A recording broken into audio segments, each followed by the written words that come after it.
Parang umaga po sa ating lahat. Salamat po sa Panginoon at tayo po narito sa kanyang panambahan para siya'y papurihan.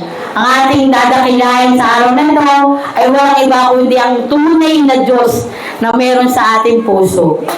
Amen. Pangit.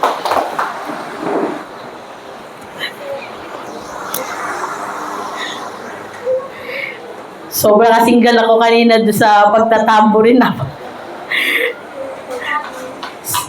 Sabi kanina kamusta daw ang Panginoon sa atin? Sabi ko, mainit ang pagmamahal ng Panginoon sa atin ngayon. Sino po ba yung nainitan kanina sa pagmamahal ng Panginoon?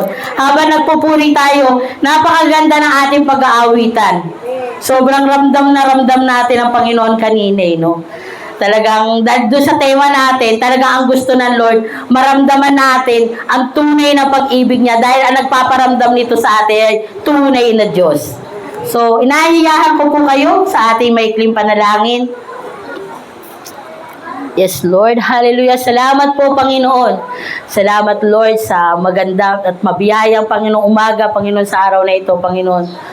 Lord, tuluyan kami, Panginoon, na patuloy na nananalangin sa iyo. Sumasamba sa iyo, Panginoon. Pinapupurihan ka namin. Lord, samahan mo kami, Panginoon, sa pag-aaral na iyong salita, Panginoon. Buksan mo po, Panginoon, ang aming puso, Panginoon.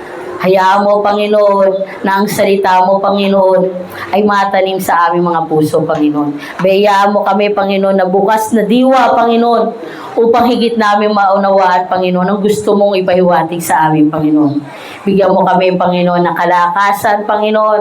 Bigyan mo kami, Panginoon, ng puso, Panginoon, na handa, Panginoon, makinig, umunawa, Panginoon. At higit sa lahat, Lord, biyayaan mo kami, Panginoon, na malakas na katawan, Panginoon, upang handa kami, Panginoon, sumunod, Panginoon, sa alituntunin mo, Panginoon.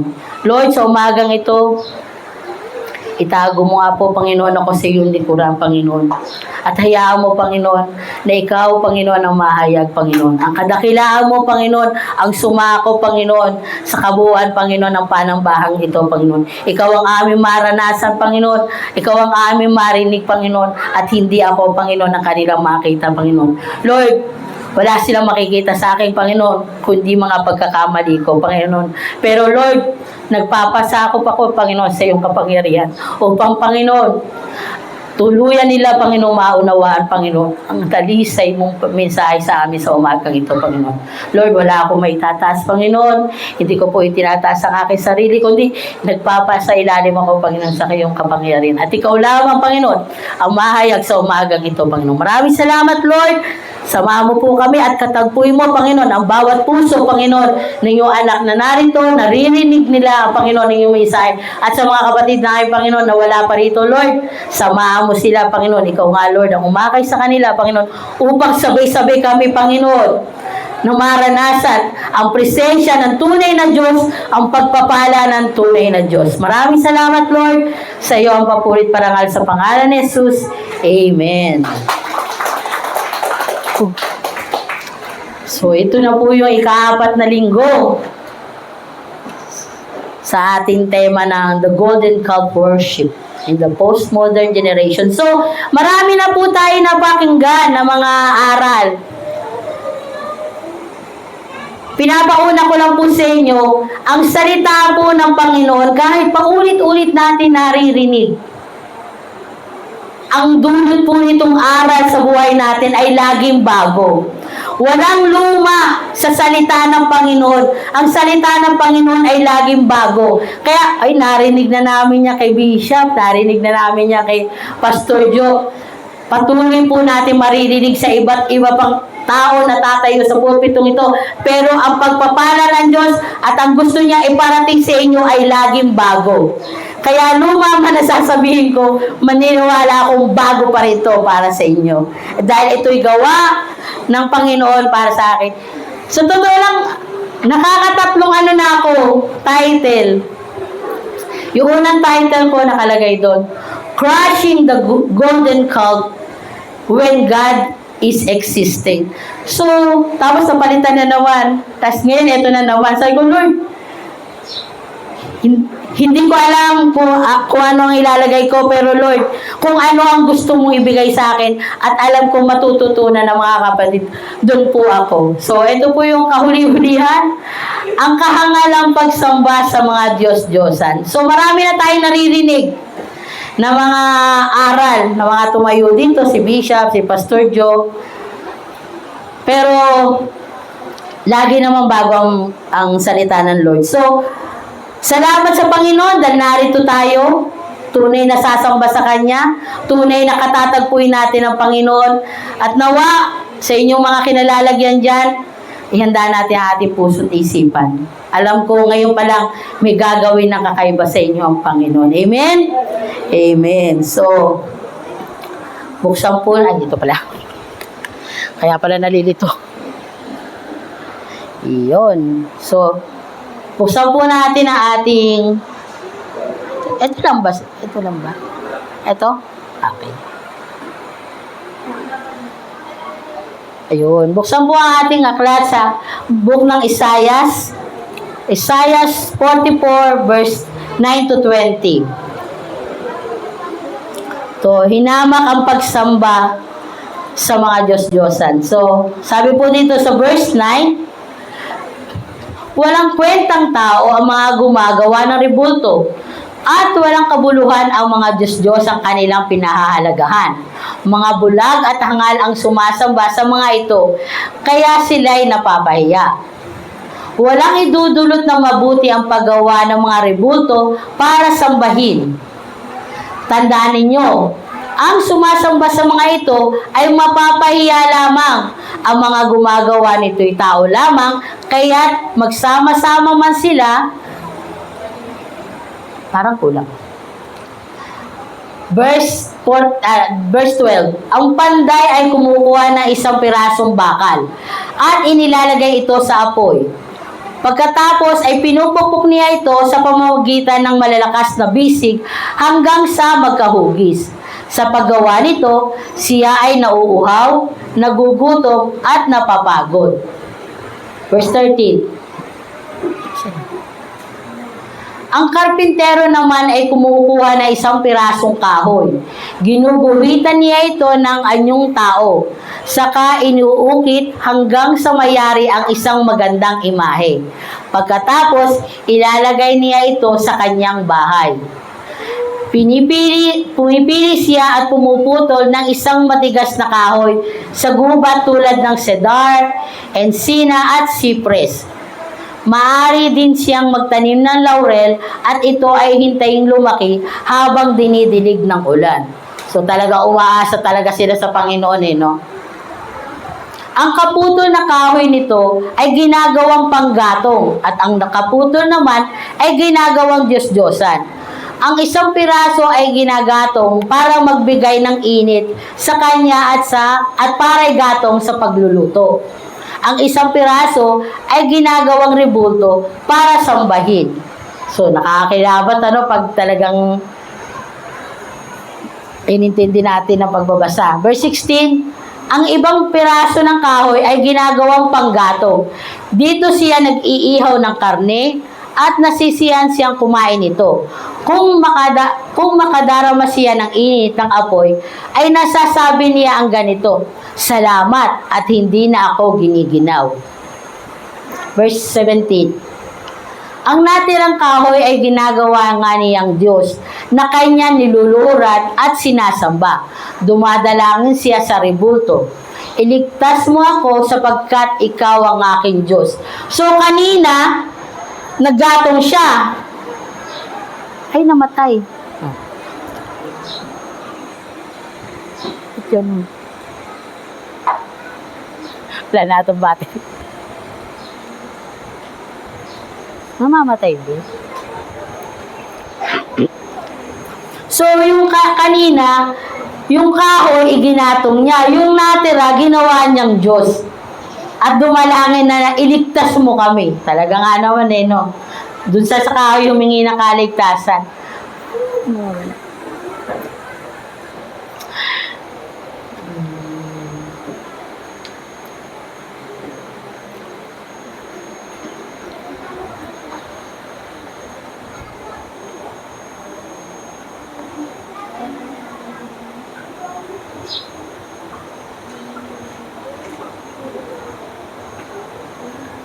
So, tuloy po natin. Verse 17, ang natirang kahoy ay ginagawa nga niyan Diyos na kanyang niluluhuran at sinasamba.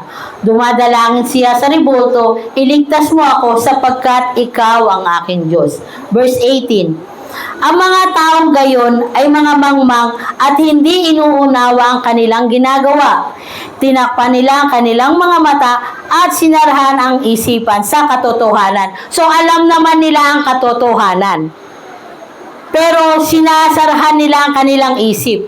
Verse 19, hindi na nila naiisip na ang kaputol ng ginawa nilang ribulto ay naginamit sa napanggatong sa pagluluto ng tinapay at karning kanilang kinain, hindi man lamang nila itinanong sa kanilang sarili kung hindi kaya karumal-dumal ang sumamba sa isang pirasong kahoy. Verse 20, ang mga gumagawa nito'y parang kumakain ng abo.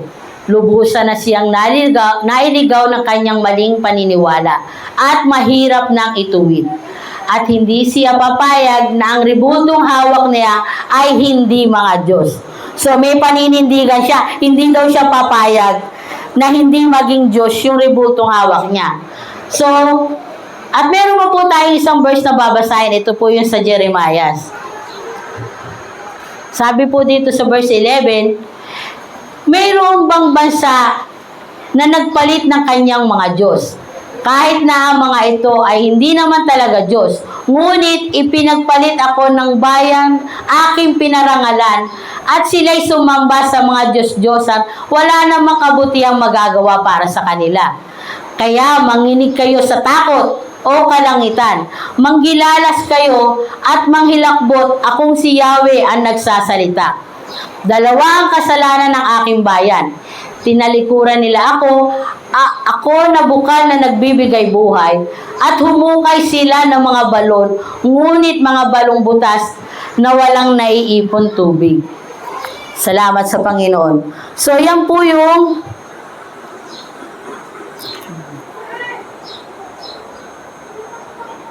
yun po yung ating pag-aaralan ngayon. Yan po yung mga prophetic warning. No? So, bago po tayo pumalaot sa pag-aaral natin, kung ano po ba yung prophetic warning at ano ang pwedeng magawa nito sa ating buhay. So, bago po natin pag-aaralan yan, so, balikan po muna natin yung ating mga Diyos-Diyosan. Sino po ba may dalang Diyos-Diyosan dito ngayon? Akala nyo yung mga Diyos-Diyosan, yung mga inuukit na sa kahoy at bato. So, ano na rin ngayon? Level up na rin ang mga Diyos-Diyosan, ano? So, siguro naman wala kayong mga imahe ng mga Virgin Mary dyan na dala-dala, mga crucifix. Pero, bantayan natin ang ating mga sarili. Meron tayong dala-dalang Diyos-Diyosan. At sa araw na ito, isantabi natin muna ang mga Diyos-Diyosan na meron tayo at harapin natin ang tunay na Diyos na ating sasambahin at pananampalatayanan sa araw na ito. So, dito po muna tayo. O talaga? Lord ba tayo sa akin? Ayun. Ito. Ano-anong mga akalang katotohanan ang nakatago sa mga Diyos-Diyosang ito at ang tao ay nalilin lang sa kanila. So, alam naman natin yung mga Diyos-Diyosan na yan, no? Pero ano yung mga akalang katotohanan?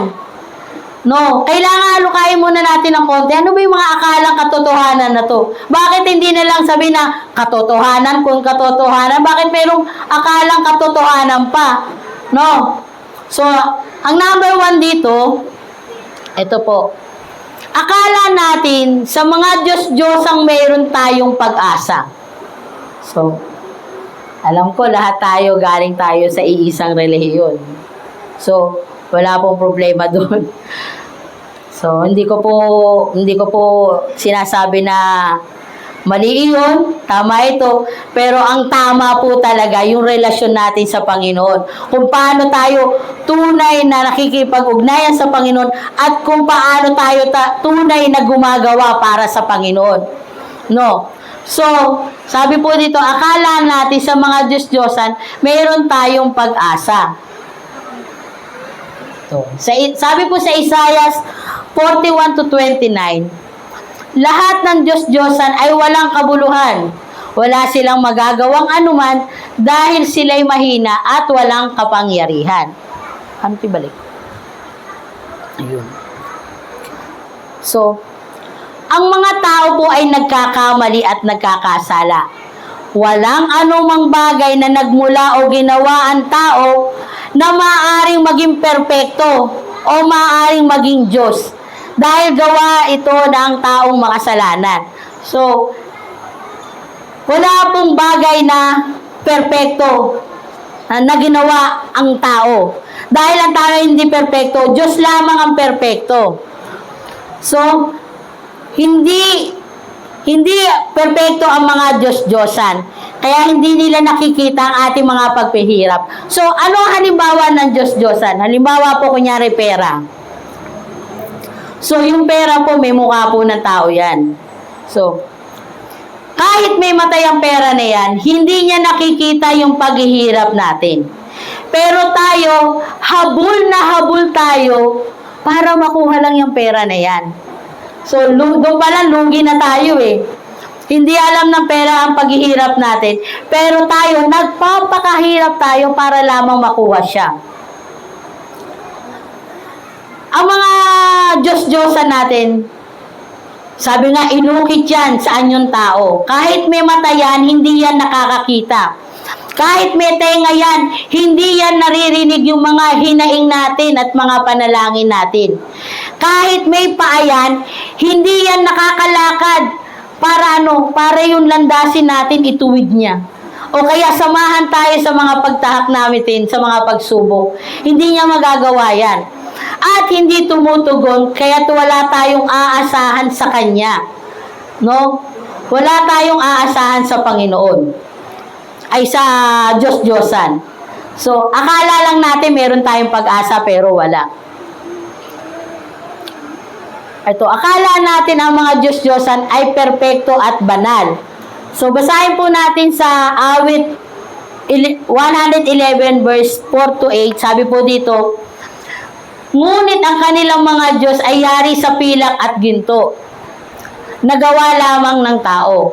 May bibig sila, ngunit hindi nakakapagsalita. May mga mata, ngunit hindi nakakakita. May mga tainga, ngunit hindi nakakarinig. May ilong, ngunit hindi nakakaamoy. May mga kamay, ngunit hindi nakakahawak. May mga paa, ngunit hindi nakakalakad. At kahit munting tinig ay wala kang maririnig. Ang mga gumagawa ng mga Diyos-Diyosan at nagtitiwala rito ay matutulad sa mga ito. So, ano ibig sabihin nito? Matutulad tayo na wala na rin tayong pakialam sa buhay natin. Ang mga tayo nagkakamali at nagkakasala. Kaya walang anumang bagay o nagmula ng ginawa na tao na magiging maaring perpekto at maging tunay na Diyos. So, doon sa PBS, meron isang nanay doon na lagi siyang nasa tabi ko. So, minsan may kinausap niya ako noong day 2 ng pag-aaral namin tungkol kay Elijah at saka kay Baal. So, tinanong niya ako, sabi niya, sis, sabi niya, bakit kaya yung mga rebulto kailangan pasanin? Sabi niya. So, bilang tao na hindi pa niya siguro talaga nalalaman ng lahat. So, binigyan ko siya ng isang kasagutan na madali lamang maintindihan at maunawaan niya talaga. Kasi hindi ko naman siya pwedeng bigyan ng, ganito sa Bible, ganyan. Baka mainis sa akin. So, sabi ko sa kanya, bakit daw kailangan pampasanin yung mga rebulto niyan? Sabi ko sa kanya, kasi kung nakakalakad sila, hindi na dapat sila pasanin. So, yun lang yung sinabi ko sa kanya. Ang gusto kong maunawaan niya, na ang mga rebultong to, wala talagang magagawa para sa atin. So, sabi niya, talaga pala, sabi niya, wala pala silang kakayahan para sa atin. Kaya sabi ko, lalo na pagdating sa kaligtasan natin. Yun nga lang sa paglalakad, hindi niya nakaya. Paano pa niya tayo ililigtas? Di ba? So, sabi ko sa kanya, para malaman mo pa, para mas lumalim ka pa sa Panginoon, umatin ka sa mga ganitong gawain, kako. Kasi kako, hindi mo maunawaan yan kapag nagtanong ka lang minsan, tapos sa susunod ulit, kako, kailangan maranasan mo talaga yung Panginoon. No? Dahil ako, galing din ako sa ganito eh. Nagpupupunas-punas ng mga tapos gaganong-ganon. Pasok sa simbahan, maglalagay ng tubig dito kasi pampatalino daw. Lahat ginawa ko naman yan. Pero nung minsan, talagang kinatok ng Lord ang puso ko. Doon ko nalaman na hindi pala tama yung ginagawa ko. Na dapat pala ang sasambahin natin, isa lamang. Isa lamang at tunay. Yun yung tunay na Diyos. Kasi yun, may magagawa para sa buhay natin. Makikinig siya sa mga panalangin natin. Sasamahan tayong lumakad sa mga pagsubok natin. Itatama niya yung daan natin. Pag sa mga gawa lang ng tao, wala tayong aasahan. Wala tayong makikita. Mahihirapan tayo. Lalo tayong malulugmok sa ilalim kasi yung itinataas natin mali. No? Dapat nakikita natin na mayroon tayong pag-asa sa tunay na Diyos. Pag sa Diyos-Diyosan, wala tayong pag-asa. So, number 3 ng mga akalang katotohanan natin. Akala natin sa mga Diyos-Diyosan ay nakakatulong at nakapagliligtas. So, sabi po sa Isaiah 57:13, ang Diyos-Diyos ang tinatawag niyo yung hindi nakakatulong o nakakapagligtas. Kahit kayo'y managhoy, sabihin, mag-iiyak.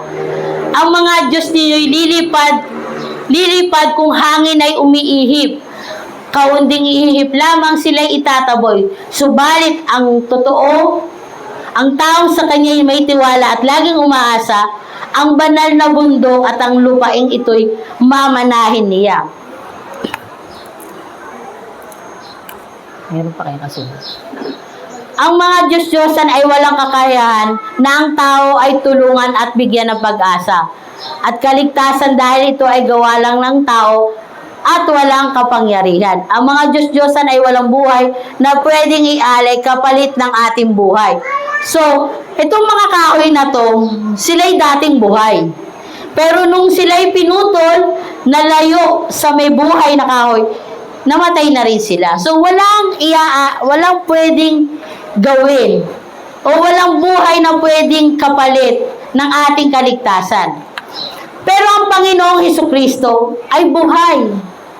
Ibinigay niya ang buhay niya para tayo ay magkaroon ng buhay. Ito, mga Diyos, wala silang ibibigay na buhay sa atin dahil at first pa lang, alam na natin na wala silang buhay. So, di ba, isang malaking panlilinlang sa atin to. Masyado natin ino-honor ang mga Diyos-Diyosang ito. Samantalang, pinagtatawanan tayo ng Panginoon, hindi ka kaya iligtas niyan. Sa akin ka lang magkakaroon ng kaligtasan, pero hindi natin tinatanggap yun eh. Kasi anong gusto natin? Kasi gusto natin may makita tayong dinadasalan. Hindi tayo naniniwala sa Diyos kasi hindi natin nakikita, Lord, nasaan ka ba dito? Nasaan ka ba dito? Nakasabit ka ba dyan? Nandito ka ba? Nakaupo ka ba? So, hindi natin nakikita. Kaya napakahirap paniwalaan para sa atin. Pero ang taong tunay na kinagtagpo ng Panginoon, kahit hindi niya nakikita si Kristo, nasa puso niya si Kristo. Amen? So, yun ang tignan natin. Sabi dito sa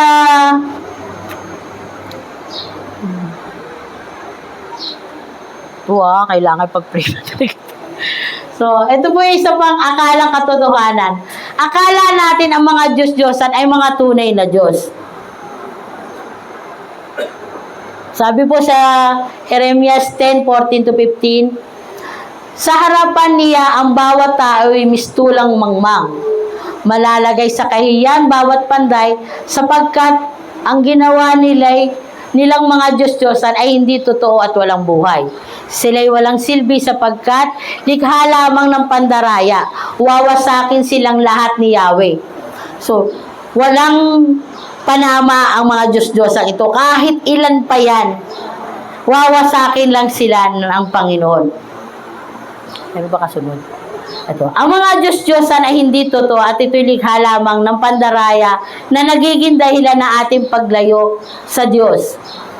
So, tingnan po natin, itong mga Diyos-Diyosan na mayroon tayo, ito ba ay nagiging dahilan para lumapit tayo sa Panginoon o nagiging dahilan para tayo lumayo? So, example lang ng trabaho. Masyado natin inuuno ng trabaho natin. Ito ba'y nagpapalapit sa atin sa Panginoon o nagpapalayo sa Panginoon? Yung sa oras ng pagsamba natin, biglang tatawag sa yung engineer mo na, Lex, pasok ka muna. No? Parang, sasabihin naman niya, ando ka naman sa church eh. Sabi ko, ang kaligtasan natin, individual, bahala ka kako. Ha? Kakatagpuin ko ang Panginoon. Kakatagpuin mo yung Diyos-Diyosan mo, kako. Ay ko sa kanya. So, minsan talaga dumarating sa atin na kailangan natin mamili eh. Kailangan natin manindigan. Kahit merong ino-offer ang mga mundo, kahit may ino-offer si Satan para sa atin, manindigan tayo sa Panginoon. No? Dahil ibibigay din naman ni Lord sa atin yan eh. Minsan tinetest lang tayo ng Lord. Tingnan ko nga to si Alex kung magsisimba to pag sinabi kong, Lex, may gawa ka. So, sa totoo lang, nagiging problema namin yan, lalo na kapag tumatayo ako. Ewan ko ba, bakit paborito siya na kaibigan niya? Ano ba yung kaibigan mo ngayon? Nakasalubong mo, nakakabay sa'yo? So, lagi kaming ganun eh. Sabi ko, Lex, sa susunod ka ako, ilalagay na kita sa, paliliguan na kita na holy water. So, nagiging problema namin dalawa yan. Lalo na pagtatayo ko, mayroon siyang ginagawang kakaiba na tuwan-tuwa ako sa kanya. Sobra ako natutuwa kapag ginagawa niya. Natutuwa ako sa kanya na gusto ko siyang paghahampasin. Namatay na naman. So, ito pa po, saan? Mamaya na to. Akala natin, ang mga Diyos-Diyosan nito ay dadalhin tayo at meron tayong patutunguhan. Sabi po sa, Sabi po sa 1:6-47, katotohanan sinasabi ko sa inyo, ang sumasampalataya sa akin ay may buhay na walang hanggan. So, may buhay na walang hanggan ang sumasampalataya sa Panginoon. Sa kabila, wala naman tayong inaasahan. Wala naman siyang pinangako. Hindi nga siya nagsasalita eh. Ewan ko ba kung bakit meron tayong kinakapitan sa kanya na pananampalataya at samantala wala naman sinasabi. So, sabi naman sa Gawa 16:31, sumampalataya kayo sa Panginoong Hesus at maliligtas ka, ikaw at ang iyong buong sambahayan. So, kapag kay Lord tayo, maliligtas tayo at ating buong sambahayan. Pag dito tayo pumunta, ikaw at ang iyong buong sambahayan, kapahamakan ang naghihintay sa iyo. So, doon pa lang, kailangan mamili na tayo. Yes or no lang naman. No? Ano pa? Bakit naman? Saan na yung ano po? Okay. Akala natin ang pagsamba sa mga Diyos-Diyosan ay may patutunguhan. Ito na pala yun.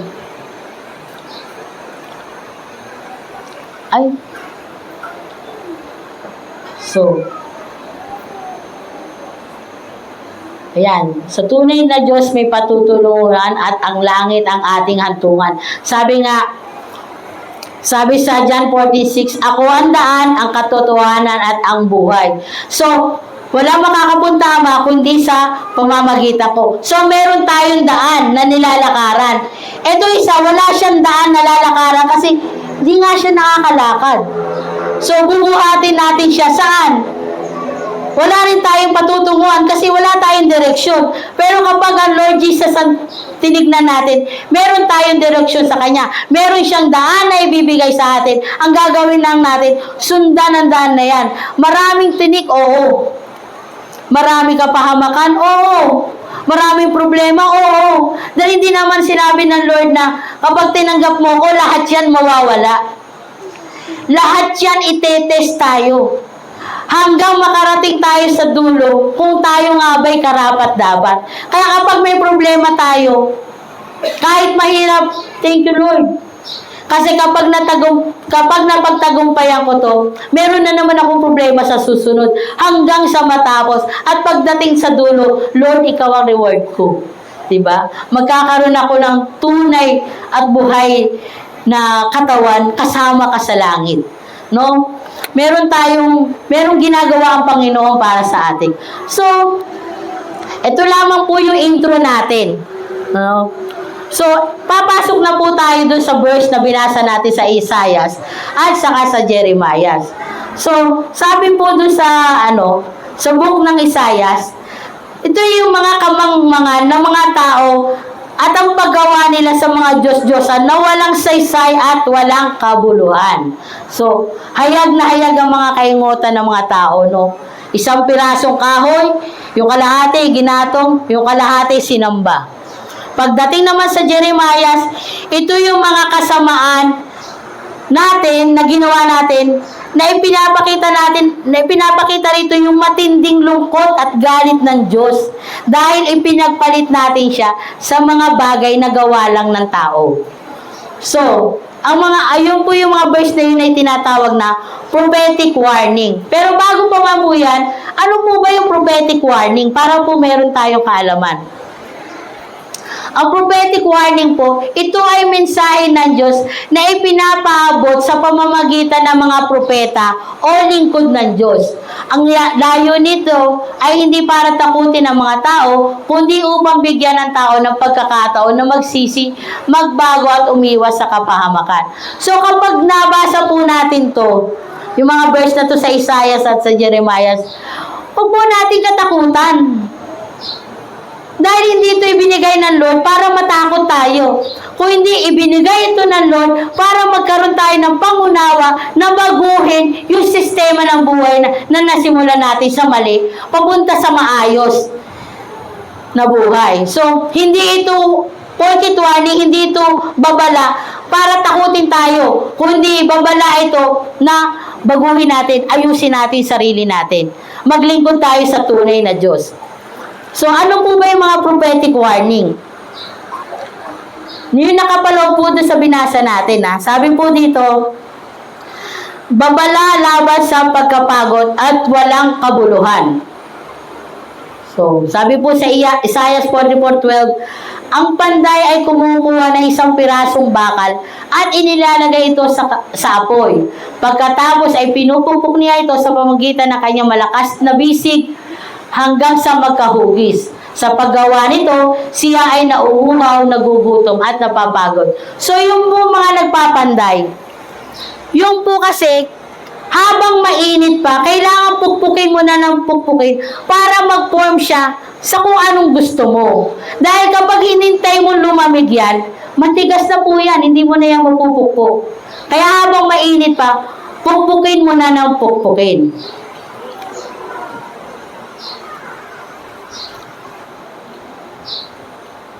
So, ano po yung sabihin nito? Kapag ang iyong buhay ay nakasandal sa mga material na bagay, mapapagod ka. Mauuhaw ka at mauubos ang iyong lakas. Ngunit kailanman ay hindi ka masisiyahan. So, meron lang po akong testify sa inyo sa amin po sa buhay namin ni Brother Alex. Bago po kami mapunta dito, nagkaroon po kami ng ang ibabahagi ko po sa inyo ay ilan lamang sa naging problema namin ni Brother Alex. Nagkaroon kami ng problema sa material na bagay para masustentuhan namin yung pangangailangan doon sa iniwanan namin church. So, hindi ko po inilalahad dito para magbukas uli ng sama ng loob. Dahil hiningi ko na ng tawad sa Lord. No, nakalaya na ako dito. Gusto ko lang i-share. No? So, nung umalis kami doon, sa kagustuhan kong hindi masaktan yung mga pastor namin doon, yung mga kasama namin manggagawa, kasi talaga napamahal na kami sa kanila. Sa kagustuhan namin na may mga nag-aaya sa amin na dito kayo sumamba, atin kayo dito. So hindi namin yun pinansin. Kasi ayoko nga masaktan yung dati naming church. So, sabi ko kay Alex, focus muna natin tong problema natin. Ako, wag muna tayo mag-church. Lakas ng loob ko, no? Wag muna tayo mag-church. So, si Brother Alex, ang ginawa niya, nagtatrabaho siya sa umaga. Sa gabi, nagtatrabaho pa rin siya. Gumagawa siya sa mall. Kasi sa mall, kapag meron kang inaayos, hindi pwedeng umaga. Kasi ang business hour nila, umaga. So, kapag may construction na gagawin, sa gabi. So, pasok si Alex sa gabi sa engineer niya, sa umaga sa engineer niya, sa gabi, sa mall siya. Tapos, titinda pa siya ng balot. Dati malaki ang katawan niya, parang kay Emerson. So, sobrang hirap na pumayat. Joke lang po. So, ganun po yun nangyari. At totoo naman po talaga na nakaipon kami. So, nagkaroon kami ng money god na tinatawag. So, nakaipon kami. Kaya lang, ang masaklap nito, after 4 months or 3 months, nagkasakit siya. Sabi ko, yan, kahabol natin sa money god. Ako, pinalo tayo ni Lord. So, sabi ko, panahon na para hanapin natin yung tunay na Diyos. Kako. Sabi ko sa kanya. Total kako, okay na kami. Nasettle namin yung mga dating problema namin. So, sabi ko, pray ako, Lord, kako, dali mo naman ako sa church na wala nakakilala sa amin. Sabi ko, kasi gusto ko mag-super science dun. Ayoko na may nakakilala sa akin eh. So, Lord, dali mo ako sa church na may naririnig kami dito na yung kasing sa kabila, alam ko na yun eh. So, bago dito sa may Olca. Ano yun? Bago daw. So, pagdating namin doon, una ko nakita yung sasakyan ni Tatay Dion. Naku, kako, parang sasakyan ni Tatay Dion yun. Si Tatay Dion, yung ninong namin sa kasal. So, pagpasok namin doon, kita ko si Jolo. Dito rin si Jolo. Kita ko si Roderick. Tapos, kita ko si June. Gigitara ko. Dito rin pala sila. Tapos, pag ko, doon din si Nanay Janet. Akala ko wala nakakakilala sa atin dito. So, una, nando doon, disamba kami, okay. Kasi, nung time na yun, may malala na yung sakit ni Alex nung time na yun. So, simba kami doon. Tapos, siguro, talagang ando doon yung ko na lumapit sa Panginoon. Doon nata ako nakita di ko alam kung Sister Jean o si Sister Presi na umiiyak ako. So, yun talagang testimony ko na may sakit si Alex. To the rescue ang ating mahal na bishop. So pray ganyan. Ay ko, parang gusto ko dito. Lord, ako parang gusto ko dito. Kaya lang nung uwian namin pagkain. Hindi, walang lalabas, kakain muna. Naku, ito na kako. Ito yung problema natin kako eh. Kasi dati doon kami umatin kami kay sa asawa ni Pastora Diwani sa JIL. So, ang kanilang service ay nasa ilalim ng McDo. Wala pa yung dating warehouse doon. Ay nasa ilalim ng McDo. Kung ilang kaming papasok, pag uwi namin, ganun din karaming burger McDo yung ibinibigay sa amin. Sabi ko, okay to nga ako Sumunod na pagsamba namin, ganun na naman. Yung mga bata, hindi ba tayo paglinggo? Hindi ba tayo magsisimba? Ganyan. Para natutuwa na sila doon sa McDo, sa burger. So, sabi ko, Lord, parang hindi tama to kako. Parang ikaw na lang parang yung burger na lang yung sinasamba namin doon sa lugar na yun. So, nag-decide ako na, sandali, tigil nga natin to. Ayaw ganon. Tigil natin to. Wala mo na magsisimba dyan. So, tinigil namin pagsamba doon. Kasi, hindi ko na nakikita yung sarili namin na sumasamba sa Panginoon. Para naghihintay na lang kami. Ako, Lord, wala pa 300 to. Bakit parang ito na yung iniintindi namin? So, hanggang sa dumating kami sa TLC. Pagdating doon, pagkain na naman. Talagang tinutokso ko ng pagkain Sabi ko, Alex, kako, paano ba to, kako? Magpapatuloy ba tayo dito, kako? O ayoko kasing isipin na ito, pagkain na naman to. Kada uuwi ka, bago ka umuwi, pagkain. Pero, tinawag ako ng Lord Sinabi niya, sige magpatuloy ka. Magpatuloy ka. Magpatuloy ka, anak. So, sabi ko, sige kako, dito tayo. Sabi ko, hindi dahil sa masarap na pagkain Bishop hindi dahil sa luto ni Sister Jo, kundi dahil talagang naramdaman ko ang Panginoon doon. Doon pa lang sa pagtanggap sa amin ni Bishop at ni Sister Presi, walang tanong Noong una kinakabahan pa ako, baka mamaya magtanong to, anong problema, bakit napunta ka? Hindi, walang tanong So isang patunay lang na kapag tayo lumapit sa Panginoon, hindi tinitignan ng Lord kung ano yung tayo noon. Ano ba ang problema mo? Ano ba ang kasalanan mo? Hindi yun ang tinitignan ng Lord. Ang tinitignan ng Lord yung lumapit tayo sa Kanya.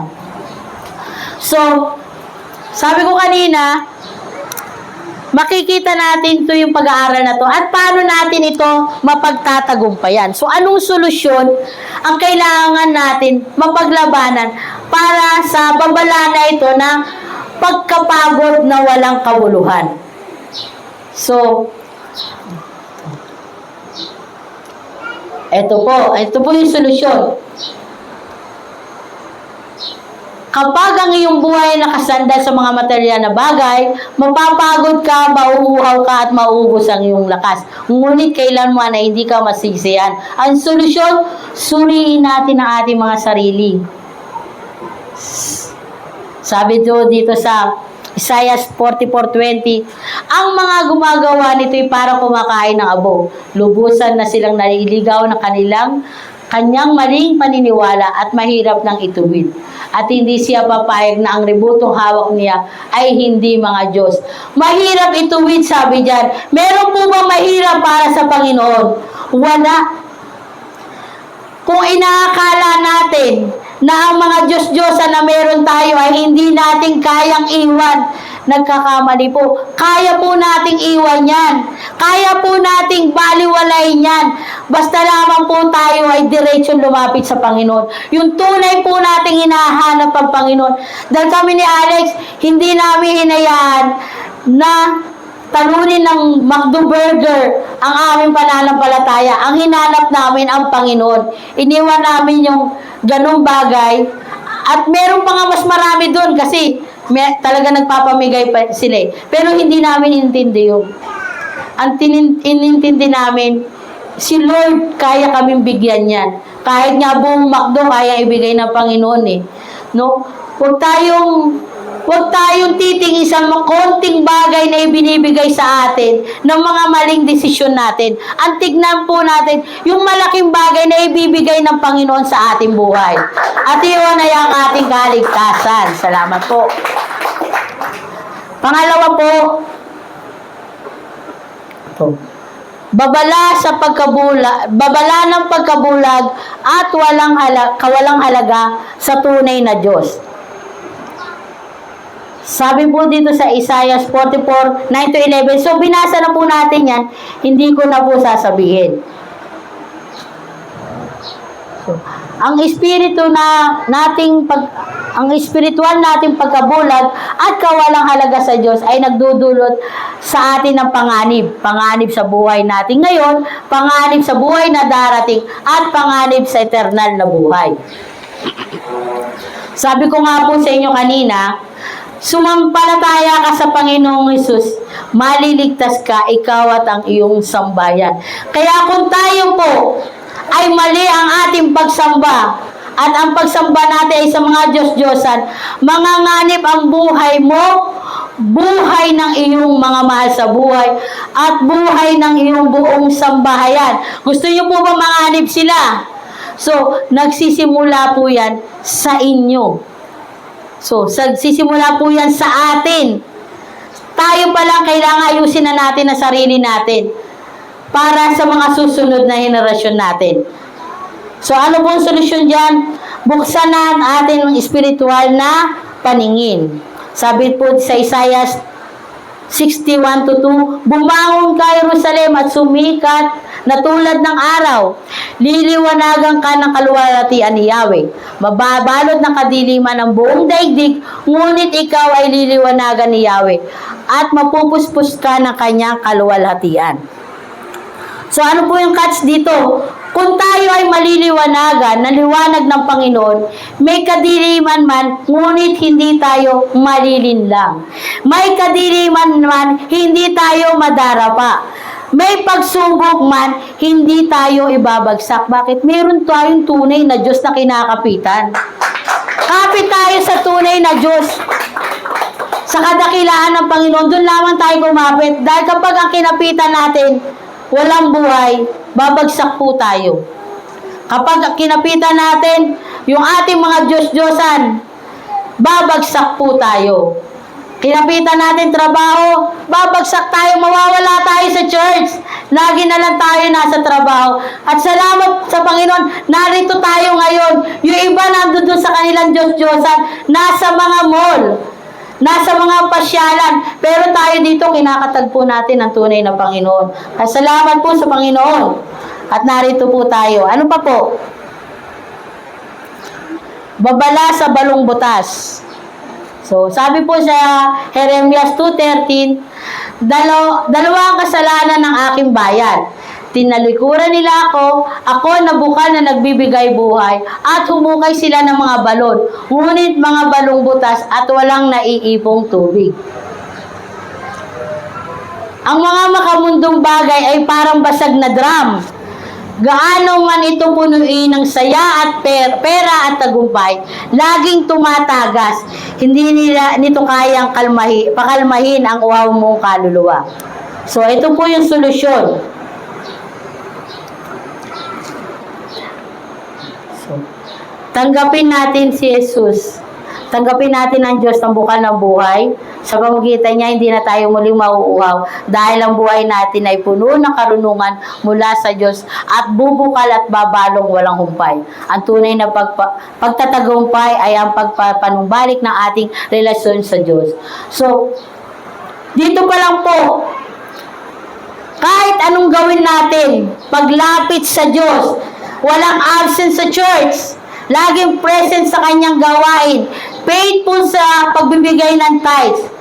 Kung hindi naman ang Lord ang sentro ng buhay natin, wala pong mangyayari sa atin. Kung hindi ang Lord ang sentro ng pasasalamat mo, kung hindi ang Lord ang sentro ng pagpupuri at panalangin mo, tatagas lang yan. No? Walang madaragdag dyan. Dahil hindi buo ang ating intensyon na katagpuin ng Panginoon.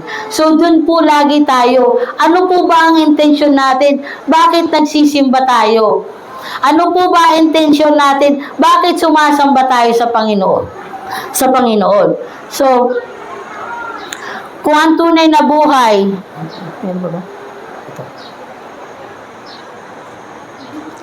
Kung tunay na may Diyos sa buhay mo, magagawa mong magpasakop sa Kanya. Gawin ang kalooban niya at magpatuloy sa Kanya.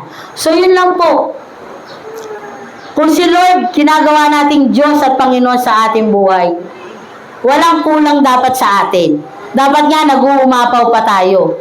So, walang bagay na pagkukulangin sa ating mga Panginoon. Ang kailangan lang natin magpasakop sa Kanya at gawin ang kanyang kalooban. At last po, ito po yung medyo malupit. Ang ating kasalanan ay pagbabayaran natin hanggang sa ating kaapu-apuhan. So sabi po sa Exodus 23:5, huwag kang sasamba sa ibang Diyos maliban sa akin. Huwag kang gagawa na imahe na anumang nilalang na nasa langit, nasa lupa, o nasa tubig upang sambahin. Huwag mo silang yuyukuran ni sasambahin sapagkat ako si Yahweh na iyong Diyos ay mapanibiguhin Diyos. Ang kasalanan ng mga magulang ay sisingilin ko sa kanilang mga anak hanggang sa 3 at 4 na salilahi.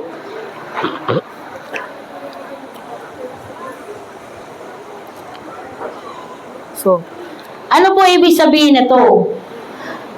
Kung ating iniisip ang magiging buhay na kasasapitan ng mga anak ng anak natin hanggang sa 3 at 4 na salinlahi, kung iniisip po natin yun, dapat makipag-ayos na tayo sa Panginoon. Dapat ayusin na. Ngayon pa lang ayusin na natin kung gusto natin mabigyan sila ng magandang buhay. Kung gusto natin na tulad natin magkaroon sila ng kaligtasan. Dito pa lang, ngayon pa lang, ayusin na natin ang ating buhay. So ano ang catch dito? Ang pagtalikod at pagbabaliwala natin sa Panginoon dahil sa mga bagay na akala natin makapagbibigay sa atin ng kasiyahan, maalwang pamumuhay, at akala natin kapayapaan ay sobrang sakit para sa Panginoon na nagpalaya sa atin mula sa pagkaalipin. So, yung tayo mga kasama na tayo dun yung pagpapalaya, hindi lang dahil sa nagialipin sila sa Egypto. Tayo man, pinalaya ng Panginoon sa mga kasalanan, sa mga problema natin sa buhay. So,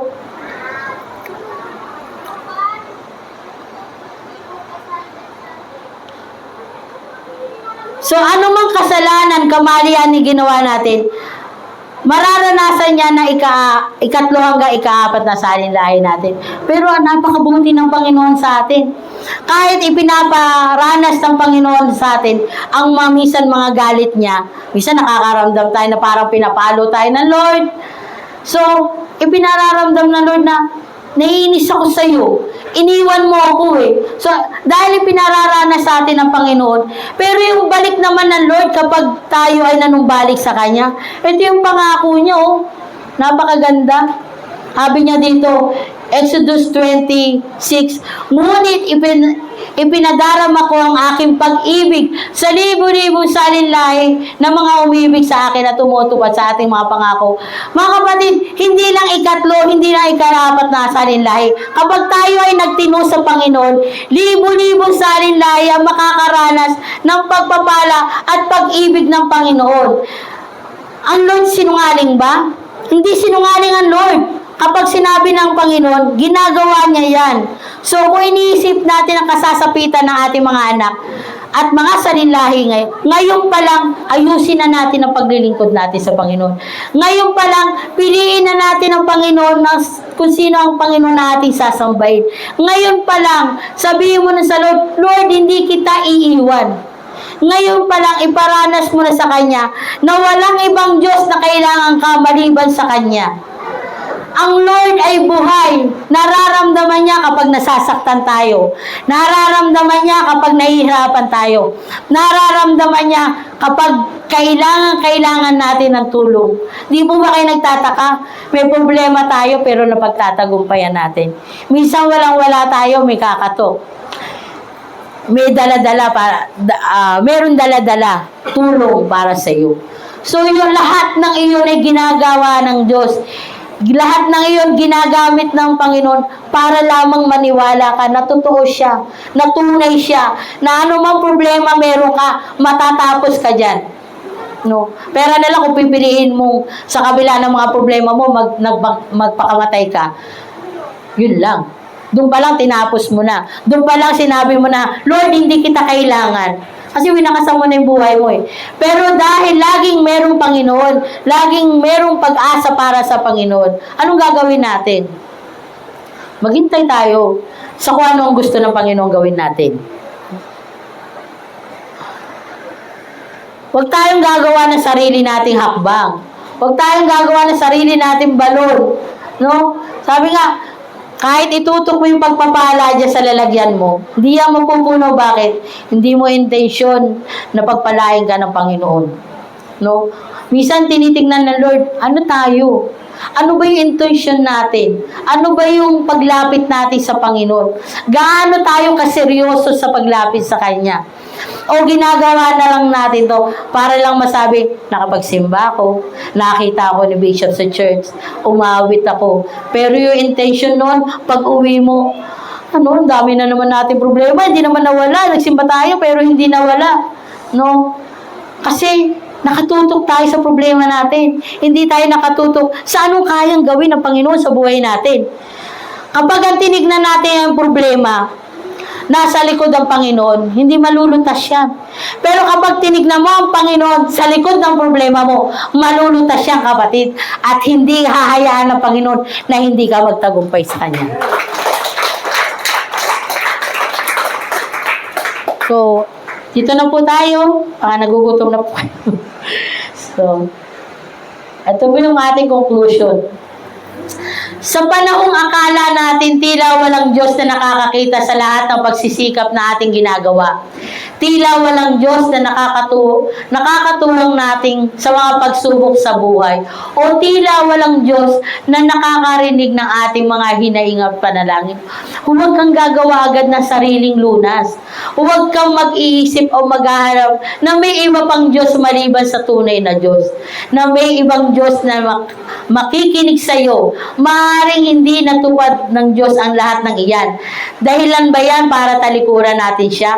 Ang Diyos ay tapat, maaasahan, matiyaga, mababang loob at mapagmahal. Gayunpaman, siya ay makatarungan. Ito ay isang babala para sa atin, pero hindi ito para tayo ay takutin, kundi hikayatin magbalik loob at maglingkod ng tapat at magpatuloy. So, ang catch po dyan, ang Biblia ay bukas sa mga taong gustong alamin ang katotohanan at malalaman natin ang kalooban ng Panginoon. So, magbasa po tayo ng Biblia kasi dun po natin malalaman ano ba ang kalooban sa atin ng Panginoon. Paano tayo magpapasakop sa Panginoon? Madaling magsalitang nagpapasakop ako sa Panginoon, pero ito yung pagpapasakop, ito yung ginagawa mo.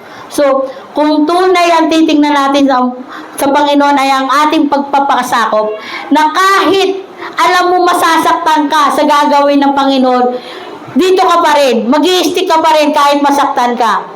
No? Bakit? Nagpapasakop ka sa Panginoon. Na kahit mawawalan ka, sabi ng Lord, magbigay ka. Magpasakop tayo sa Panginoon. No? Hindi natin titignan yung magagawa natin para sa buhay natin na maalwang buhay. Kundi ang titignan natin yung sakripisyo ng Panginoon. Ang Lord nagsakripisyo para sa atin. Yung mga Diyos-Diyosan na sinasamba natin, sa totoo lang tayo nagsasakripisyo sa kanila. Diba? Hindi naman nila tayo naiintindihan, pero tayo gusto nating maunawaan sila. Hindi nila tayo kayang bigyan ng maayos na buhay, pero nagsusumiksik tayo sa mga Diyos-Diyosan natin. Magtatrabaho ako. Money God. No? Hindi. Tignan natin ang tunay na Diyos. Dahil ang tunay na Diyos, may gagawin sa iyo, may gagawin sa atin, may gagawin sa atin lahat para tayo ay magpatuloy at hindi tayo tatalikod sa Kanya. Magandang umaga po sa inyo lahat.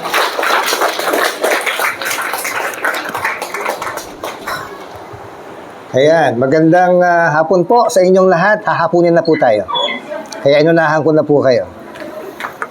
Meron ho bang bago? Hindi ka na bago, no? Bago? Na-welcome ba siya? Okay, good. Meron pa ho ba? Kumusta naman ang pag-welcome sa iyo, kapatid? You felt welcome talaga o wala lang? Ngayon nyo lang kinamayan, ha? Okay. Alam ko ho na nagugutom na kayo. Para lalo kayong magutom, mahabaan ko ho yung conclusion. I-re-open ko yung conclusion. Opinion naman ho sa akin. Kanina konklusyon, opinion naman sa akin. Tinanong po kasi kayo ni Pastora kanina, ni Pastora Dulce, sino po sa atin dito may dalang Diyos-Diyosan? Walang tumaas ang kamay eh. Inaasahan ko magtataas eh. Very interesting po yung tanong ngayon, pero baka siguro clouded na yung inyong pag-iisip, baka nung umalis kayo sa bahay ay merong konting problema at yung pagpunta nyo po dito ay para dumalo ng gawain, makinig ng mensahe. Pero po yung ganong klase ng tanong, bagamat parang rhetorical, may dating po kasi sa akin yun eh.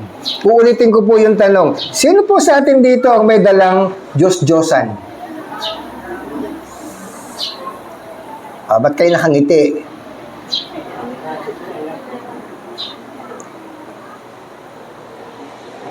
Noon, ang mga Diyos-Diyosan, nilililok, kinakarga, dinadamitan, masyadong physical o masyadong literal. Alam niyo ba na ang Diyos-Diyosan ngayon ay invisible? Diyan po tayo ngayon magkaroon ng anong konting diskusyon. Kaya nga sabi ko, opinion po ito sa akin. I-open ko. Maaring nasanay po tayo lightly in dealing with idols. Dahil marami na po nagsasalitang mga pastor eh. At dahil nagsasalita ang mga pastor, inaakala natin na yung napakinggan natin sa pastor, sapat na yon para magkaroon tayo ng malalim na kabatiran. Ano ba ang kaugnayan nito sa buhay ko ngayon? Okay? Sino po dito may mga cellphone? Taas ang kamay. Yung iba, wala kayong cellphone? O, tanungin ko ulit kayo, sino po dito ang may mga cellphones?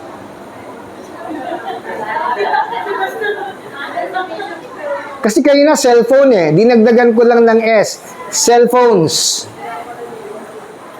Kasi kung titignan po ninyo yung main verse po kasi, pakireflect nga yung 19:20. 44:19-20. Ang main verse po ng Isaiah 44:19-20 ay nandoon sa verse 20. Pero tingnan muna po natin yung 19. Ano sabi po dito sa 19? At walang nagpapaalala o mayroon mang kaalaman o unawa upang magsabi, aking iginatong ang bahagi niyaon sa apoy. Oo, ako naman ay nagluto ng tinapay sa mga baga niyaon. Ako'y nag-ihaw ng karne at kinain ko at gagawin ko baga ang nalabi na yaon na pinaka-kasuklam-suklam. Magpapatira pa baga ako sa puno ng isang punong kahoy. 20? Ayan, ito po ang main verse. Ito po yung pinaka-main verse nung Isaiah 44. Hello, daughters. Siya'y kumain ng abo. Sino po dito kumakain ng abo?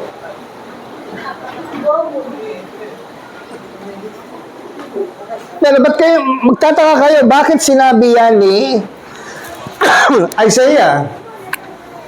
At siya'y kumain ng abo. Iniligaw siya ng nadayang puso. Lahat po yan ay invisible. Hindi po nakikita, pero ginagawa ng mga taong, mayroon pong Diyos-Diyosan. Wala na mga amin sa atin dito na kumakain ng abo eh. Pero nung panahon po namin ng abo, toothpaste. Inabot niyo ho ba yun? Matanda na talaga ako. Toothpaste po sa amin ng abo. At hindi niya mailigtas ang kanyang kaluluwa o makapagsabi, wala bagang kabulaanan sa aking kanang kamay. Pag kanang kamay, righteousness, katuwiran. Wala bang masama ito sa ginagawa ko? Sa tingin niyo ba, mga kapatid, lumulubog ba at sumisikat ang araw sa inyo na hindi kayo sumamba sa Diyos-Diyosan? Masasabi niyo ba talaga? Yun po ang tanong eh, wala bagang kabulaanan sa aking kanang kamay? Kasi may pagka-poetic po itong dating ng salita eh. Wala na mga amin na kumakain ng abo. Definitely. Ba't ako aamin na kumakain ako ng abo? At hindi ko nga naintindihan kung ano ibig sabihin yan eh. Iyon nga eh. Kapag hindi natin naintindihan, binabaliwan na lang natin. And that is idolatry. Yung mga bagay na may kabuluhan sa atin, wag pinagtutuunan natin ng pansin. Yung mga bagay na hindi natin maintindihan, is either dalawang bagay, tama o mali yan. At dahil hindi mo maintindihan, bayaan mo na lang. Diyan po tayo napapahamak, mga kapatid. The Bible is very clear in its advocacy. No? The whole counsel of God is given to us from God, through the prophets, or by the inspiration of the Holy Spirit, through the prophets, and then pass on to the apostles, pass on to evangelists, pass on to pastors, and pass on to teachers. So wala po tayong dapat na dahilan para sabihin natin, hindi ko alam yan. Kasi yung fivefold ministries, mananatili po yan hanggang sa panahon na ikaw ay makaunawa. Until we reach the unity in the faith. Kaya wag po kayong magtaka, may nagpapatawag ng apostle, may nagpapatawag ng prophet. Yun po ang dahilan, mga kapatid. So ulitin ko po, ang Diyos-Diyosan ngayon ay invisible na. At ang hirap mong ma-detect kung wala kang mata ng pananampalataya. So we walk by faith, not by sight. Bigyan ko po kayo ng isang ilustrasyon. Nung kami ni Presi ay mag-asawa, nangako ako sa sarili ko na gagayahin ko ang tatay ko at ako'y mangingibang bansa. Natupad yun, mga kapatid. Wala akong pinangarap sa buhay ko na hindi natupad. Lahat ng pinangarap ko natupad. Nakapag-asawa ko, mas maganda pa nga yung pangasawa ko eh. At binayaan kami ng magagandang anak. Yun ang alam nila.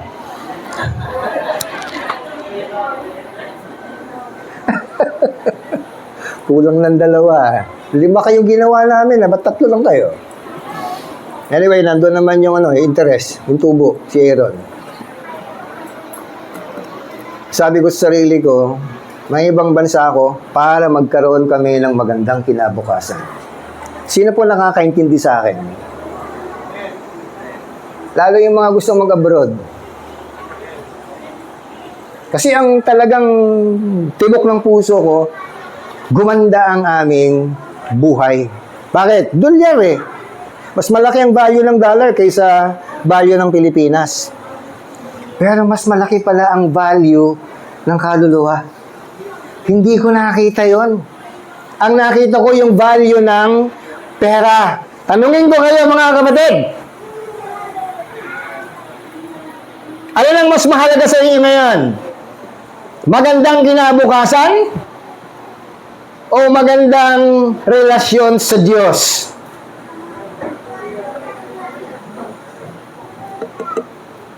At mahirapan kayong sumagot, kapatid. Karamihan sa inyo, malaki utang. Ba sinabi ni Pastora Dulce yung money God? Pati yung pera ngayon, invisible na. Yung Bitcoin, hindi mo siya nakikita, pero pera siya. At marami ang gumagamit niyan ngayon. And that's why, mga kapatid, the more na lumilipas ang panahon, 2026 ngayon, ilang buwan na lang, mga kapatid, 2027 na. Hindi ko akalain na abutin ko in 2027. Kasi I was born in 1962. I'm turning 64 by August 29. Lahat kami magkakapatid, sumampa na ng 60. Napakapalad po namin. Maituturing ko na medyo mahaba na rin yung buhay na ipinahiram sa amin ng Panginoon. Dahil meron kaming mga kasama, ako lalo, personally, meron akong mga kasamang kaparehong isinilang na 1962. Karamihan po sa kanila nakabaon na sa lupa. Ako ibabaon pa lang.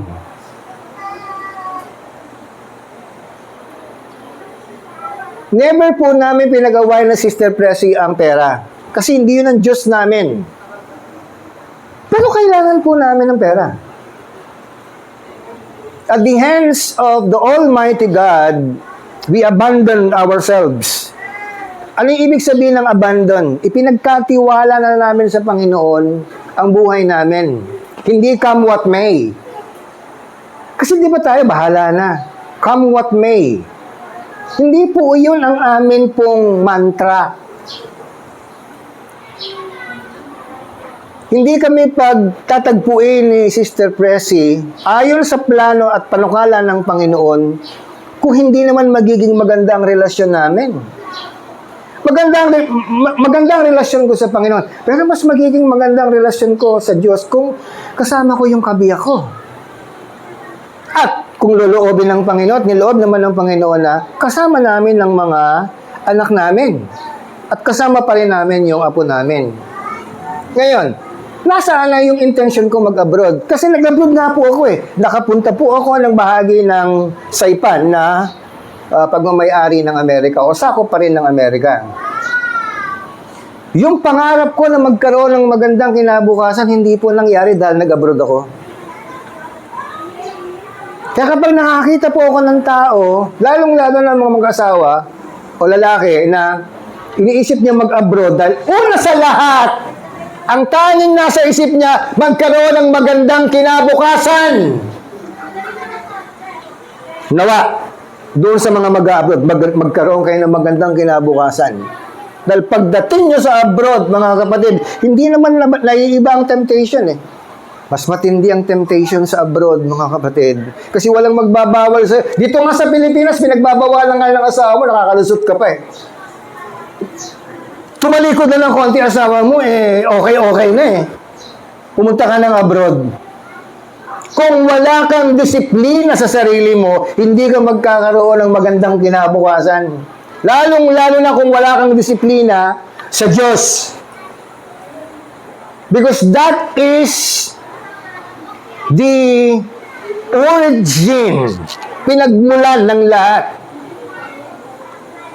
Sa Diyos nagpasimula, sa Diyos din magpapatapos. Sabi nga ni Pablo for me to live is Christ. Ang mabuhay ay kay Kristo at ang mamatay ay pakinabang. Bakit pakinabang? Dahil nabuhay siya kay Kristo, marami nang naituro sa kanya si Kristo, including paano magkaroon ng magandang kinabukasan.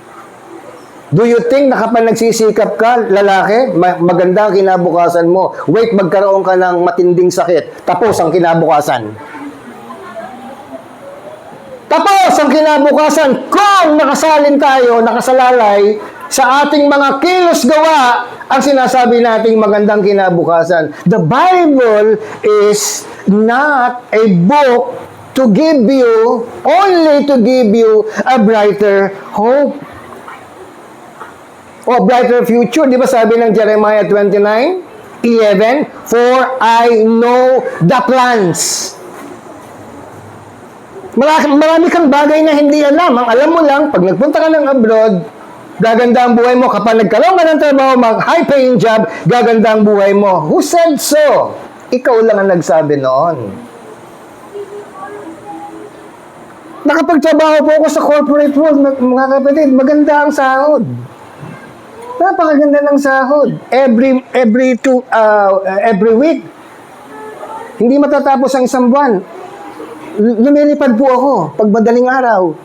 Hati nga lang yung katawan ko. Yes. Sakop ko po ang Visayas, Mindanao. Yan po yung area ko. Nakasakay po ako sa Philippine Airlines. Ginagastuhan po ako ng aking pong kumpanya. Pagkain ko, pamasahe ko, pati pasalubong ko sa pamilya, sagot ng kumpanya. Anong gagawin ko? Pumunta lang ako dun sa lugar, kausapin ko yung mga matataas na tao, mga 7'2", ganyan. Matataas eh. Tapos alamin namin yung kanyang 10-year plan, 5-year plan, kasi yung kumpanya namin nag-o-offer ng bond flotation. Tumutulong kami sa mga LGUs. Naranasan ko po yun. Pero nung nakikita ko yung sarili ko na halos hindi na ako marunong sumakay ng jeep. At ang cellphone ko, mga kala mo, Meralco lineman ako na may nakasabit na beeper, may nakasabit na cellphone, ang lalaki pa ng cellphone nun, yung Motorola. Diyos kong mahabagin, parang napakabigat ng mundo ko kasi ang bigat ng cellphone ko. Tapos kapag meron pong lakad ang aming departamento, yung amin pong nakatataas na opisyal, kakarayan po kami, pupunta po kami ng nightclub. Pupunta po kami ng beer house. Ewan ko lang, nagkita kami ni Baldon. Pero palagay ko, hindi. May nila yun eh. Hindi ko lang po napasok yung Pegasus, mga kapatid. Iniwasan ko talaga yung Pegasus. Sabi ko, pagdating ko ng 60, papasukin ko yan. 63 na ako eh.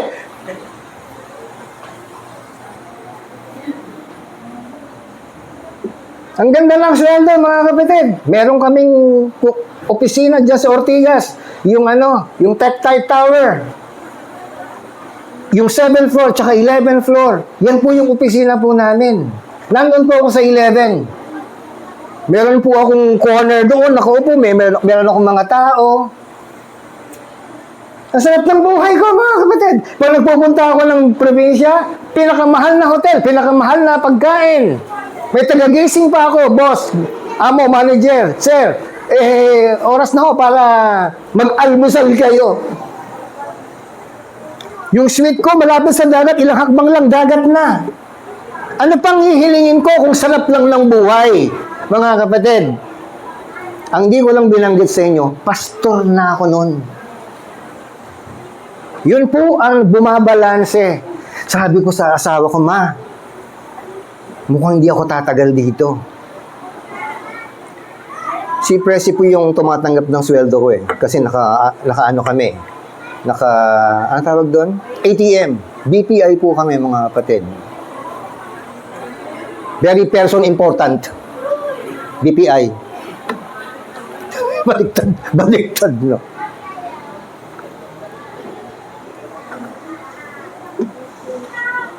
Pag pupunta po ako sa isang lugar, sasalubungin ako ng mga tao. Halimbawa, ni Mayor Araw ng, alam mo probinsya ni May?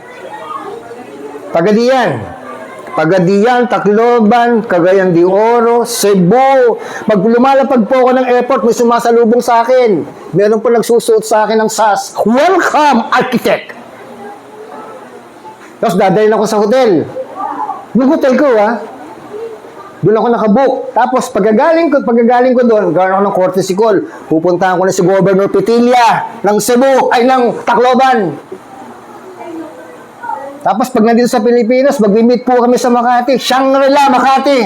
Mga kapatid, kung lahat ng iyon, ang titingnan kong magandang kinabukasan, mga kapatid, hindi na sana ako umalis sa Umico. Umico Corporation. Yung Baguio Country Club, 3 days po kami doon. Bayad ng kumpanya. Kung sarap lang naman ng buhay, mga kapatid. Pero meron sa puso ko na nagsasabing, ingat ka, anak, ingat ka. Kaya sabi ko sa misis ko, ma, magre-resign na ako. Sabi naman ni misis, ikaw, kung saan ka masaya, suportahan ta ka.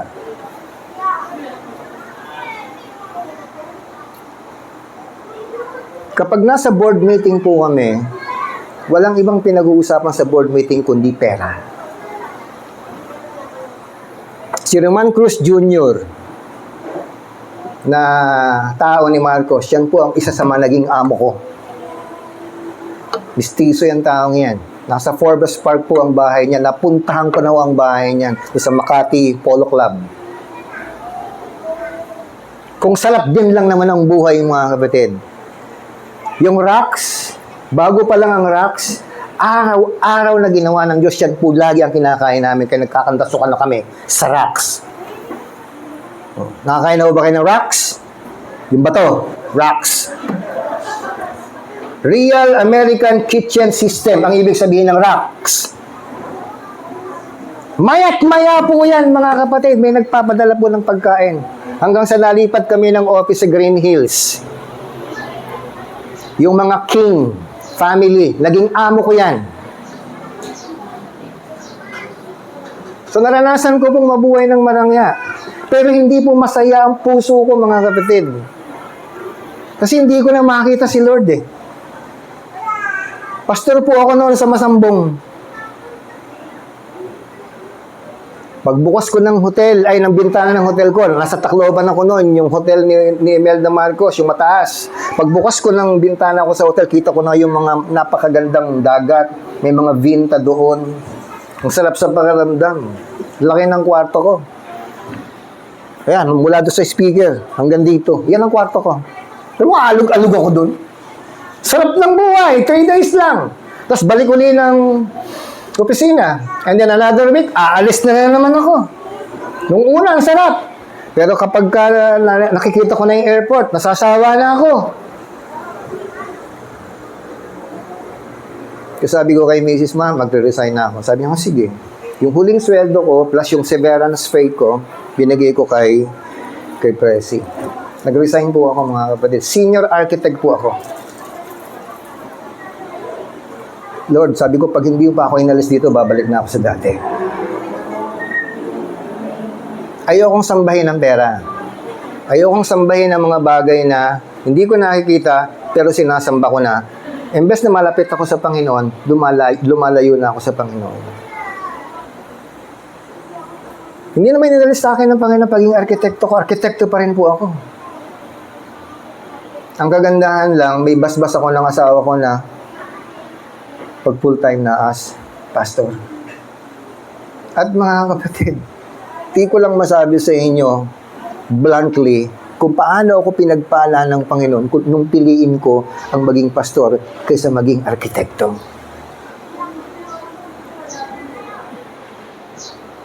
Pag meron po kami national convention sa MOA, hindi po ako nagbabayad. May nagbabayad po ng hotel ko. Boysen ang nagbabayad ng hotel ko. Libre pagkain. Ang kailangan lang, umattend ka doon, yun lang. Kasi ando na yung promotion ng Boysen. Visayas, Mindanao, halos naikot ko na po. Meron pa akong siguro hindi napuntan, pero halos naikot ko na po yan. By plane. Aeroplano po ang sinasakyan ko, mga kapatid. Sarap ng buhay. Pero mas masarap sa paglilingkod sa Panginoon.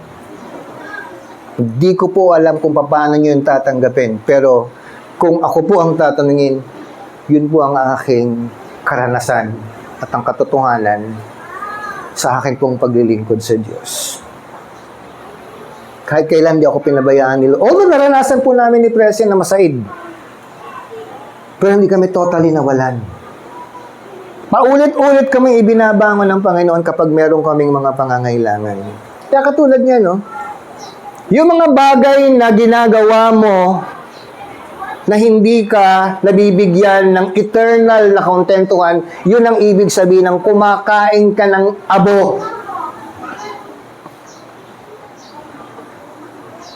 Yung pinapatay mo na yung sarili mo sa pag-aakala na kapag ka sa dulo, magiging masaya ka.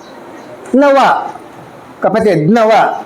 Ulitin ko, matanda na ho ako. Magsi-64 na ho ako. Kahit pa paano, may naranasan na ako sa buhay.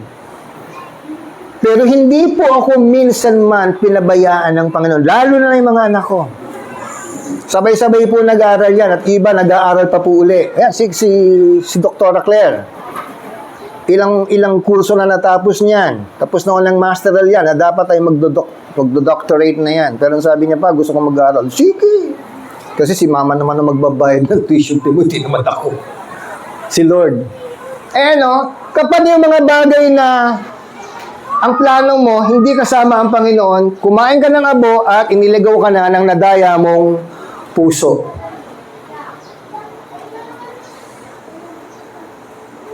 At lalo, ang pinaka-delikado dyan, mga kapatid, once na nalublob ka na doon, na-obsess ka na ng iyong pangarap sa buhay, na hindi mo pinangarap na kasama ang Panginoon, at hindi niya mailigtas ang kanyang kaluluwa. At walang magsasabi sa kanya na mali na yung ginagawa mo. Bakit? Nadaya na nga eh. Wala bagang kabulaanan sa aking kanang kamay. So, tingnan po natin yung mga pinagagawa po natin. Napaka talino ng kaaway para mapansin mo na naililigaw ka na pala.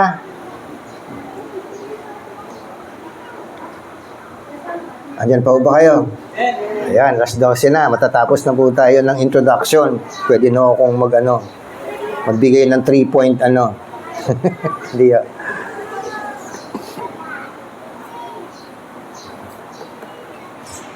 Dito na ako magtatapos.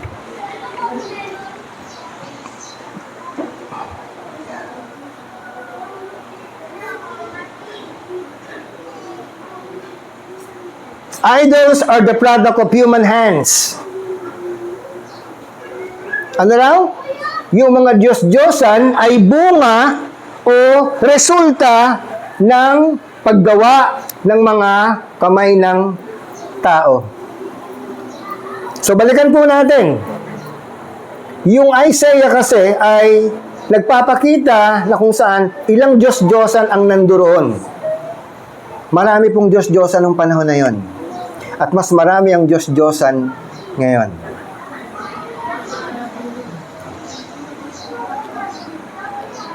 people make idols, then pretend those idols make them. Pag dumadaan po kami ng Paite ni Mrs. papunta ng Quezon, hindi ho yung Paite. Meron po kaming dinadaanan doon na tindahan ng mga rebulto or idolo na gawa ng magagaling na kamay. Meron dito magagaling sa business. Mga kamay, mga kapatid, siguraduhin nyo lang na yung ginagawa ng kamay ninyo ay ayon sa katuwiran ng Panginoon. Baka yung ginagawa ng kamay ninyo ay hindi na sa katuwiran ng Diyos. Mapapasama ka, kapatid. Idolatry blinds the heart and mind. Kung una, idols are the product of human hands. Pangalawa, idolatry blinds the heart and mind. Ang pagsamba sa Diyos-Diyosan ay bumubulag sa puso at kaisipan ng mga tao. So, ingat kayo. Baka dinodiyos nyo na yung asawa nyo. O sino man. Pangatlo, idolatry leaves you feeding on ashes. Ayan, yan na po. Yung pagsamba sa Diyos-Diyosan ay pagpapakain ng mga bagay sa inyo na walang kabuluhan. Ashes. Now, sabi po dito, we chase things that leave us exhausted. Hinahabol daw po natin ang mga bagay na ano ang dulo? Sobra na tayong napapagod. Ano yung mga hinahabol natin yon? Validation. Ano ibig sabihin ng validation? Kailangan ito yung silbi ko. Kailangan makita mo ito yung ano ko. Ito yung worth ko. Sa ano pa? Money, sex, or control. For a moment, it feels like satisfaction. Kapag marami kang pera, akala mo okay ka na. Pero hindi. But it's ash. Only God satisfies. Ang Diyos lang talaga ang makapagbibigay ng ano yung satisfy sa Tagalog. Maliban doon.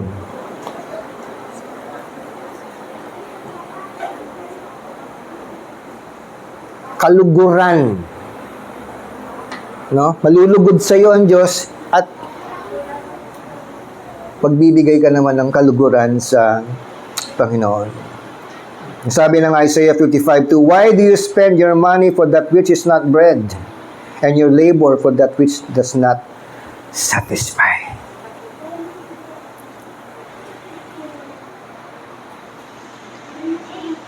Isaiah 44:9-20 is a warning, but it's a merciful one.